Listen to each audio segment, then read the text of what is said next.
తెలుగు ప్రధానంగా తెలుగు భాషలో ఉన్న అనేక అరుదైనటువంటి పదాలతో శివపదాలు కూర్చబడ్డాయి. శివపదాల గురించి చాలామందికి తెలుసు, కానీ శివపదం అనే మాటకి శివుని యొక్క పాదం అని ఒక అర్థం మాత్రమే కాకుండా శివపదం అంటే పరమపదం అని కూడా అర్థం ఉన్నది. అలాగే పదం అనే మాటకు కూడా పదాలు, మాట, పాట ఇత్యాది అర్థాలు ఉన్నాయి. అన్ని అర్థాలు క్రోడీకరించుకున్నదే శివపదం. ఇలాంటి శివపదం 1000కి పైన రచింపబడ్డ కీర్తనలు. వాటిని ఎస్పి బాలసుబ్రహ్మణ్యం గారు, గరిమెళ్ళ బాలకృష్ణ ప్రసాద్ గారు చాలా స్వరపరిచారు. ఆ తర్వాత మల్లాది సూరిబాబు గారు ఇత్యాదులు, బాలసాయి గారు మొదలైన వారి అందరందరూ సంగీత కోవిదులు వీటిని స్వరపరచడం జరిగింది. అయితే శివపదాల్లో ఏముందే కానీ అది వింటే నాట్యం తెలిసిన వాళ్ళకి నాట్యం చేయాలనిపిస్తుంది. ఎందుకంటే నవలాది మీద రచించిన కీర్తనలు కనుక వారికి ఆ భావచిత్రం కలుగుతుంది. అయితే మొట్టమొదటిగా అమెరికాలో శివపదాల్ని నృత్య రూపం చేసిన వారు మాత్రం దివ్యాయేలు గారు. 2010 నేను మొట్టమొదటిగా ఇక్కడికి వచ్చినప్పుడు వారు కొన్ని చోట్ల శివపదాలు నృత్యం చేశారు. న్యూజెర్సీ గవర్నర్ తాలూకా ప్రాంగణంలో నివాసంలో కూడా శివపదం నృత్యం చేసిన వార్త తెలిసి వారి యొక్క ఫోన్ నెంబర్ తీసుకుని పలకరించడం జరిగితే నా ముందుగా అప్పుడు వారు శివపదం చేశారు, మర్చిపోలేదు. వారి అమ్మగారి ప్రేరణతో వారు శివపదాలు చేశారు. ఆ తర్వాత నేను ఇక్కడికి చాలా మార్లు వచ్చాను, కానీ వారి యొక్క నృత్య మాధవి స్కూల్ని ఆవిష్కరించేటువంటి విశేషం కూడా అప్పుడు జరిగింది. ఎంతో మందిని అది తీర్చిదిద్దారు. పైగా విద్యతో పాటు వినయం రెండూ కలిసిన భక్తి, ఈ మూడింటితో కూడిన సంస్కారం ఉన్నటువంటి వాళ్ళు అధ్యాపకులైతే అక్కడొచ్చే విద్యార్థుల జీవితం కూడా చాలా బాగుంటుంది. ఆ విధంగా తీర్చిదిద్దుతూ ఉన్నారు. ఇప్పుడు ప్రదర్శించబోయే శివపదాలు విభిన్నమైన కీర్తనలు ఆవిడ ఎంపిక చేసుకొని ఒక ప్రణాళికాబద్ధంగా చేశారు. ఇందులో మొత్తం 22 శివపదాలు వారు ఇప్పుడు ప్రదర్శించబోతున్నారు తన విద్యార్థుల చేత. మొదటిగా ఒక 9 పాటల గుచ్ఛం ఇది. ఈ 9 పాటలు కూడా శివపదాల్లో కొన్ని ప్రథమ గీతంతో పాటు మరికొన్ని పాటలు ఉన్నాయి. ఒకటి అమ్మ చేతి పసుపు బొమ్మ ఆగమాల సారమం. శివపదంలో తొలి పదం అకారంతో అమ్మ అనే పదంతోనే మొదలైంది. తెలుగు పదాలు అమ్మ మాటలో మొదలవుతాయి కదా. అమ్మ చేతి పసుపు బొమ్మ అంటే మనం తెలుసుంటారు గణపతి. ఇందులో వర్ణించిన స్వరూపం బాల గణపతి యొక్క స్వరూపం కనుక పదాలు కూడా బాలకు తగ్గట్టుగానే ఉంటాయి. వంకరలను దునుమాడును వంకర తుండము వాడు. వక్రతుండ అనే సంస్కృత శబ్దం తెలుగులో వంకరతుండ ఉన్నాం. వక్రములను తొలగించేవాడు వక్రతుండు. కానీ వక్రతుండం మాత్రమే కాదు అయింది. వక్రములు అంటే వక్రబుద్ధిని తొలగించేవాడు. ఆయన కైలాసంలో తిరుగుతున్నాడు. కైలాసం వెండి కాంతులతో ఉంటుంది, స్వామి ఎర్రని కాంతులతో ఉంటాడు. అది వెండి కొండపై పగడపు వెలుగుల అబ్బాయి వీడు, కొండంత దైవము చలి కొండ చూలి కొడుకు అంటూ తెలుగు పదాలతో గణపతిని సాక్షాత్కరింపజేసుకుని ఆ తర్వాత గీతం పరమేశ్వరుడికి లాలిపాట. ఇంకా పిలవకుండానే మొదటి లాలిపాట పాటించడం నాట్యంలో ఎలా చూపిస్తారో చూడాలి, నాకు కుతూహలంగా ఉంది. శివుడికి లాలి అంటే కొంచెం ఆశ్చర్యం వేస్తుంది. ఎందుకంటే ఆయన పేరు తలంచుకుంటే ఎవరు నిద్రపోడు. ఆయన వ్రతం పేరే జాగరణ వ్రతం కదా. శివరాత్రి అంటేనే ఎవడు పడుకోడు. పైగా ప్రళయకాలంలో సర్వ జగత్తు లయమవుతుంది, కానీ ఆయన మాత్రం కళ్ళు తెరిచి ఉంటాడు. కానీ ఎప్పుడు నిద్రపోని స్వామికి లాలిపాట అంటే భక్తుడు భావంలో లాలి పాడవచ్చు. అయితే శివుడు నిద్రపుచ్చడం ఎంత కష్టం అంటే ఆయన నిద్రపుచ్చే ముందు కొన్నింటి నిద్రపుచ్చాలి. అవేమిటంటే ముందుగా ఆయన శరీరంపై కదులుతున్న పాములు వాటిని కదలకుండా ఉండని చెప్పాలి. అందుకే బుసలు మాని కదలికలు మాని ఓ చిరువలార మచ్చికను వదగరే అని వాటిని ప్రార్థించి ఆ తర్వాత జడల పరుగులుడు వడుల గంగమ్మ సడిని మానుమా సామిని నరోహే. ఆ నెత్తి మీద తిరుగుతున్న గంగమ్మను కూడా కాసేపు ఆగమని చెప్పాలి. పైగా ఆయన కళ్ళు సూర్యుడు చంద్రుడు అంత లైట్ ఉంటే నిద్రపడటం కష్టం. అందుకే ఆ కళ్ళు మూసుకున్నాడు ఆయన. ఆ కళ్ళు మూసుకున్న అసలు బెట్టలేట్ చెప్పితే బాగుంటుంది, ఇంకా నెత్తిపై నెలవంక ప్రకాశిస్తున్నది. అందుకే చెలువంపు నుదుట శకగను మూసెను ఇనశసి నయనము లివియు మూసుకుని సిగపై వెలిగిన చిరుత వెన్నెలలు నగవలతో నిదరోయ మాసామి అంటూ ఆ బాల శివుని యొక్క లాలి. బెజ్జమహాదేవి శివుణ్ణి ఒక బాలుడుగా తాను తల్లిగా ఆ భక్తిని చూపించింది, వాత్సల్య భక్తి. ఆ భక్తిభావం ఈ కీర్తనలో కనబడుతుంది. అసలు ఆయన అలసిపోతాడా? 5 కృత్యముల ఆటలలో పడి అలసిన మాధుర సెదతీరను. 5 కృత్యములు అంటే పంచకృత్యాలు ఆయన యొక్క జగన్నిర్వహణ, అవి చేసి అలసిపోయాడేమో. అసలు నిద్రపోతున్నాడా? నిద్ర నటిస్తున్నాడా? ఆయన నిద్ర నటించాడంటే ఆయన తాపసనిష్టలో ఉన్నాడేమో అంటూ ఈ లాలిపాటని ఎలా ప్రదర్శిస్తారో చూడాలని నాకు కుతూహలంగా ఉంది. బాలాత్రిపుర సుందరి లీలామయి చిద్భావ మంజరి అని ఒక కీర్తన. ఇది బాలాత్రిపుర సుందరిగా అమ్మవారిని సాక్షాత్కరింపజేస్తూ క్రమంగా లలితాదేవిగా ఆ తల్లి ప్రత్యక్షమవడం అనేది కీర్తనలో ఉంటుంది. దాని అప్పట్లోనే వారు ప్రదర్శించేది నాకు ఇప్పటికీ మనసులో గుర్తున్నది. మళ్ళీ చూడబోతున్నాం ఇప్పుడు బాలాత్రిపుర సుందరి అనేది. తర్వాత ప్రదోష కాలంలో శివుడు నాట్యం చేస్తాడు. ఇప్పుడు భావనే ప్రదోషం, సమయం కాకపోయినా. ఈ ప్రదోష కాలంలో కైలాసంలో నటరాజు నాట్యం చేస్తూ ఉంటే అనేక మంది దేవతల దర్శనానికి వెళ్తూ ఉన్నారు. వాళ్ళు చూసి ఆనందిస్తున్నారు. ఆ ప్రదోషకాల శివతాండవ వైఖరి ఇప్పుడు మనం చూడబోతున్నాం. ఇందులో నట్టువాంగంగా ఉన్నటువంటి వారు ఎవరు అంటే అమ్మ సరస్వతీదేవి గీతము వీణ మీటుతూ ఉన్నది. అదేవిధంగా నారాయణ మృదంగం మ్రోగిస్తూ ఉన్నాడు. ఇంద్రుడు వేణువు మోగిస్తున్నాడు. ముబ్బలతో పురుహూతిని మురళి మంతనాలుతోడు, దానికి తోడు జతులు కలిసేటట్టుగా హరి మృదంగలయ్యలతోడు స్వామిని అడుగులతో ఆడడానికి జతగా గౌరమ్మ అడుగుతోడు. నీతో నాట్యం చేస్తున్నప్పుడు ఆ కాలి మువ్వలకి నా హృదయం తోడు అని చెప్తూ శివుని యొక్క ప్రదోష తాండవ వేళని దర్శించబోతున్నాం. మరొకటి త్రిపురాసుర సంహారాన్ని ఒక కీర్తనలో చూడబోతున్నాం. కనకనగ కోదండధారి ఘన మహాదేవ త్రిపురారి. కనకనగం అంటే మేరుపర్వతం. మేరుపర్వతాన్ని ధనుసుగా తీసుకుని, భూమిని రథంగా చేసుకుని, వేదాలను గుర్రాలుగా చేసుకుని, బ్రహ్మని సారథిగా చేసి, స్వామి వాసుకుని వింటినారుగా చేసుకుని, విష్ణువుని బాణంగా చేసి త్రిపురాసురు సంహారం చేశాడు. అసలు త్రిపురాసురులు ఏంటంటే పాపాలతో నిండిపోయిన మన త్రికరణాలే, అంటే మనసు, మాట, శరీరం, ఇవే త్రిపురాసురుడు అనుకుంటే ఆ పాప భారాన్ని తొలగించడానికి పరమేశ్వరుడు గురుస్వరూపంగా నిలబడి విష్ణుబాణ ప్రయోగంతో ఆ పాప సంహారం చేస్తున్నాడని భావం చేయడం జరిగింది కనకనక కోదండధారి కీర్తనలో. ఇంకా శంభో శివ శంభో శివ ఓ నటరాజ అనేది చిదంబరంలో నటరాజు చేసేటువంటి నాట్య వైభవాన్ని వర్ణించే కీర్తన ఇది. మరొక కీర్తన 7వ కీర్తన మృత్యుంజయ స్వరూప వర్ణన. ఆగమాల్లో మృత్యుంజయుడు ఎలా ఉంటాడో చెప్పారు. ఒక దివ్యమైన పద్మంలో కూర్చుని ఉంటాడు. 8 చేతులు వాడు. పై 4 చేతులతో, ఇటు 2 చేతులు అటు 2 చేతులతో అమృత కలశాలు పట్టుకుని తనపై తానే ధారగా పోసుకుంటూ ఉంటాడు. మధ్య 2 చేతుల్లో కూడా అక్షమాల మృగము దాల్చి ఉంటాడు. క్రింది 2 చేతులు తొడపై పెట్టుకుని ఆ 2 చేతుల్లో అమృత కలశాలు పట్టుకుంటాడు. అమృతంతో తడిసిపోతున్నటువంటి స్వామి యొక్క మూర్తి. దీన్ని ధ్యానిస్తే చాలు అకాల మృత్యువులు, అపమృత్యువులు, ఆదివ్యాధులు తొలగిపోతాయి. అలాంటి మృత్యుంజయ స్వామిని వర్ణించే కీర్తన హరుడు మృత్యుంజయుడు అమృతార్థతనుడు గిరిజతో ధవళంపు డరవిందమున వెలిగి అని అక్కడ శాస్త్రం వర్ణించిన మృత్యుంజయ మూర్తిని నాట్యంలో మనం ఇవాళ దర్శించబోతున్నాం. ఒకటి శివపదాలు శివమూర్తుల్ని వర్ణిస్తూ శివ మహిమల్ని మంత్రాక్షరాల్ని భావించేవి గనక ప్రతి గీతం ఒక మంత్రంగా వినేవారికి చూసేవారికి కూడా ఒక అద్భుతమైన ఫలితాన్ని ప్రసాదిస్తుంది అనడంలో నాకు సందేహం లేదు. అలాంటి మృత్యుంజయ మూర్తి యొక్క నాట్య వైభవం వల్ల ఇక్కడ ఉన్న వారందరికీ ఆయురారోగ్యాలు సిద్ధించి అకాల అపమృత్యులు తొలగాలని కూడా ప్రార్థన చేసుకున్నాం. అలాంటి శివమూర్తులు చాలా ఇక్కడ గోచరిస్తాయి. అయితే పరమేశ్వరుడు ఎక్కడ నాట్యం చేస్తున్నాడు అంటే, నాట్యం అంటే కదలిక. భగవంతుడు లోపల ఉన్నాడు చైతన్య స్వరూపుడిగా. ఆయన నాట్యం చేస్తున్నాడు ఎలా తెలుస్తుందంటే, నీ తలపు కదలికలే ఆయన నాట్యం అని తెలుసుకో అంటూ తలపు కదలిక శివనాట్యం శివ తాండవ విలాసము మదినాడ మదన మద దమనము శివపదము అంటూ ఆ స్వామి యొక్క నర్తించే పాదాన్ని ఇందులో భావించడం జరిగింది. అది శివపదం, నర్తించే పదం. అయితే నాట్యం చేసేవాడికి ఏది కానుకగా ఇస్తే బాగుంటుందంటే, మువ్వల పట్టి కానుకగా ఇస్తే బాగుంటుంది.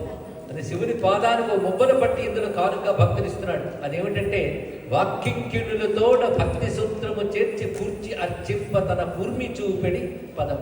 మాటల్ని మువ్వలు చేసి భక్తి అనే సూత్రంతో దాన్ని పట్టికగా చేసి శివుని పాదాలకు సమర్పిస్తూ శివపదాన్ని ధ్యానించే కీర్తన ఇది. తర్వాత చివరిగా ఒక మెరుపు మెరిపించారు. హనుమంతుడు తీసుకొస్తున్నాడు చివరికి 9. వాణిజ్యరంగా చాలా కాలం క్రితం గానం చేశాడు.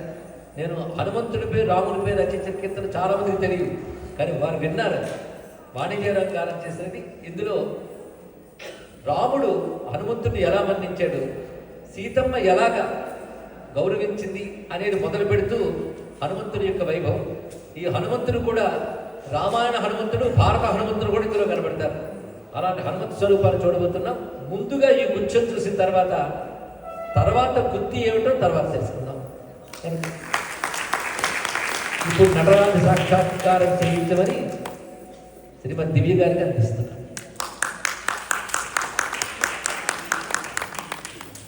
కృష్ణ గురువు గారు.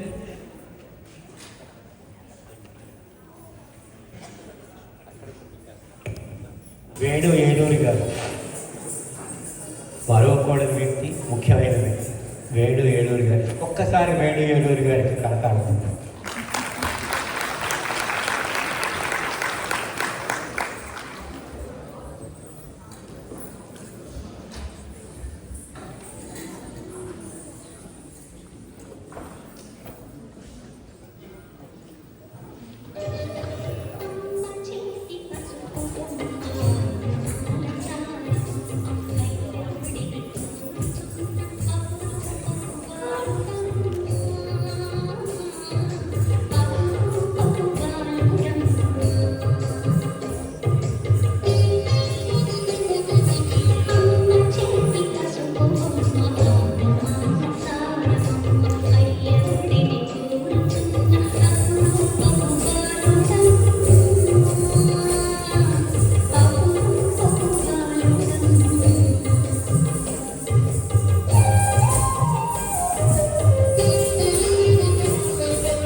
లీలా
నిశ్చయమే తనలో తనని కనుగొని తనలో తనని కనుగొని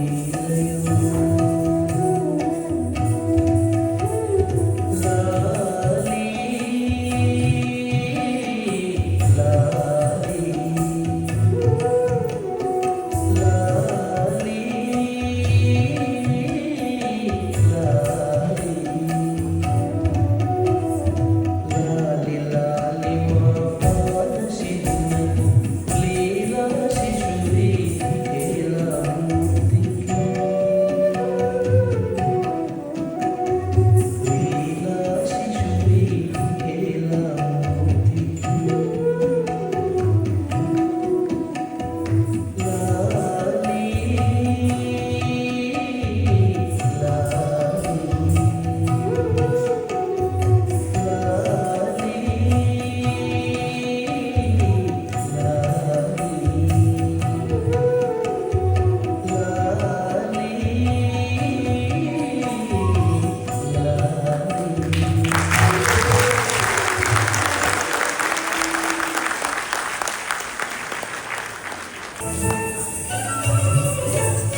చతుల గతుల సొగసులకు తాళమే తోడు చతుల గతుల సొగసులకు తాళమే తోడు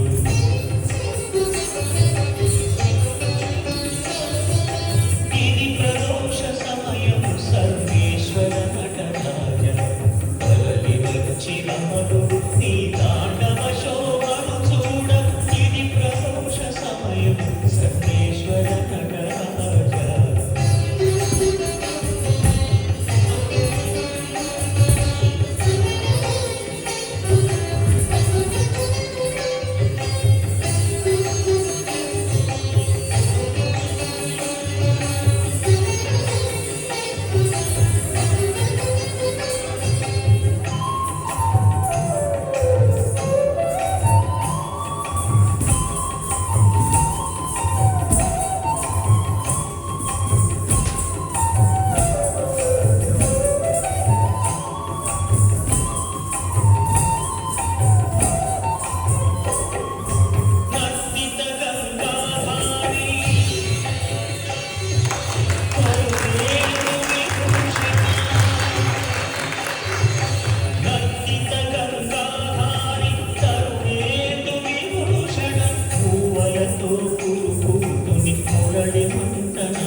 ఇది ప్రదోష సమయము సర్వేశ్వర నటరాజ తరలి వచ్చిన మరు నీ తాండవ శోభను చూడ ఇది ప్రదోష సమయము సర్వేశ్వర నటరాజ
సన్మాసినో నటరాజా.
Thank you.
కళ్యాణ గుణమయ సుందరి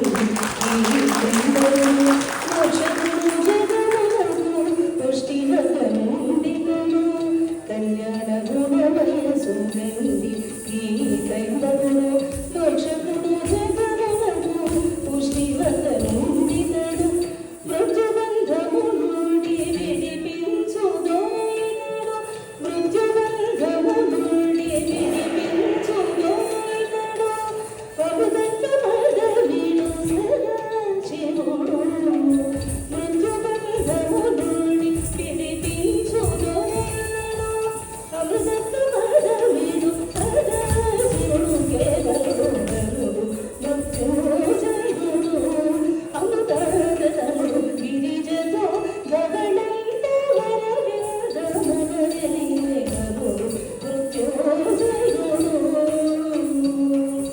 అరుడు మృత్యుజయుడు అరుడు మృత్యుజయుడు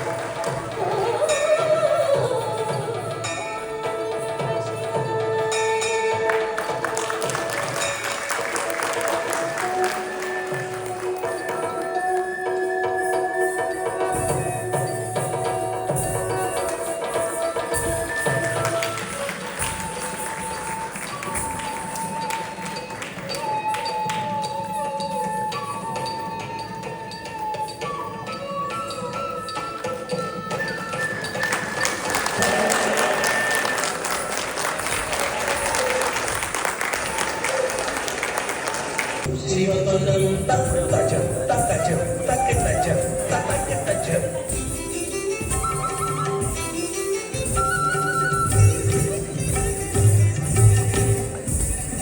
తలపు కదలిక శివ తాండవ విలాసము తలపు కదలిక శివ తాండవ విలాసము మదినాడే మదన మదన మనము శ్రీపదము తలపు కదలిక శివ తాండవ విలాసము మదినాడే మదన మదన మనము శ్రీపదము తలపు కదలిక శివ తాండవ విలాసము తలపు కదలిక శివ తాండవ విలాసము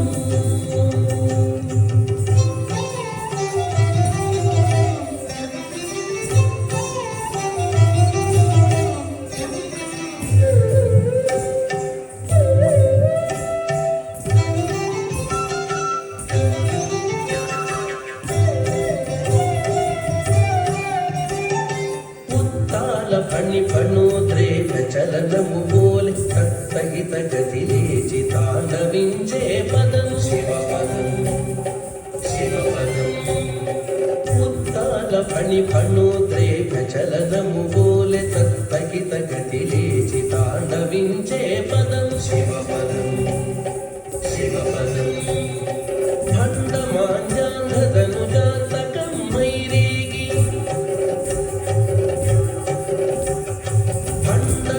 భండమాంజాంధను మైరేగి శ్రీమయ మహోత్సాహ సిద్ధి కూర్చడి పదం శ్రీమయ మహోత్సాహ సిద్ధి కూర్చడి పదం తలపు కదలిక శివ తాండవ విలాసము మదినాడే మదన మదన మనము శివ పదము తలపు కదలిక శివ తాండవ విలాసము తలపు కదలిక శివ తాండవ విలాసము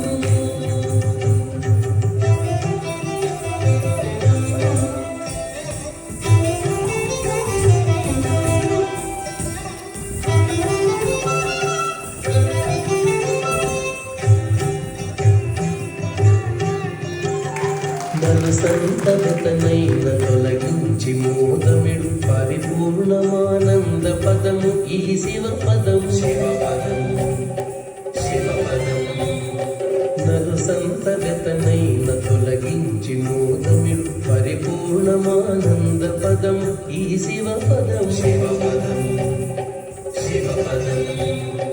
వాకింకిణులతోడ భక్తి సూత్రము చేర్చి వాకింకిణులతోడ భక్తి సూత్రము చేర్చి కూర్చి అర్పింపతన కూర్మి చూపెడి పదము వాకింకిణులతోడ భక్తి సూత్రము చేర్చి కూర్చి అర్పింపతన కూర్మి చూపెడి పదము తలపు కదలికలి శివ తాండవ విలాసము మదినాడే మదన మదన మనము శివ పదము తలపు కదలికలి శివ తాండవ విలాసము మదినాడే మదన మదన మనము శ్రీపదము తలపు కదలికలి శివ తాండవ విలాసము తలపు కదలికలి శివ తాండవ విలాసము